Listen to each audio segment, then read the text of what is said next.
তামিল মিল্লাত কামিল মাদ্রাসা alumni association কর্তৃক আয়োজিত আজকের এই চমৎকার মিলন মেলার সম্মানিত মধ্যমণি, বাংলাদেশের গণ আন্দোলনের অন্যতম রূপকার, জাতীয় সংসদের সম্মানিত বিরোধী দলীয় নেতা, বাংলাদেশ জামায়াত ইসলামীর সম্মানিত আমির জনাব ডক্টর শফিকুর রহমান, আজকের আয়োজনে উপস্থিত মিল্লাতের সাবেক একজাক তারকা সদৃশ্য মেধাবী নেতৃবৃন্দ, বিশেষ করে জাতীয় সংসদের সম্মানিত সদস্যবৃন্দ, বাংলাদেশ জামায়াত ইসলামী গাজীপুর মহানগরী সহ অন্যান্য এলাকার সম্মানিত নেতৃবৃন্দ, সম্মানিত তালিমুল মিল্লাত মাদ্রাসার সুযোগ্য শিক্ষকবৃন্দ,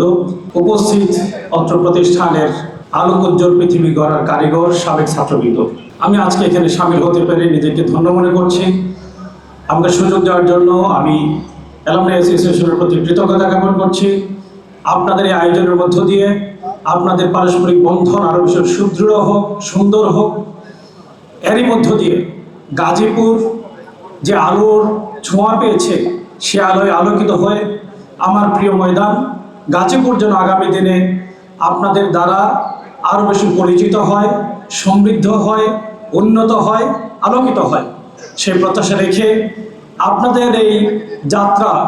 কিয়ামত পর্যন্ত যেন অব্যাহত থাকে, সে আশাবাদ ব্যক্ত করে আজকের এই আয়োজনের সফলতা কামনা করে আমি আমার কথা শেষ করছি। আমিন ওয়া আখিরু দাওয়ানা আলহামদুলিল্লাহি রাব্বিল আলামিন।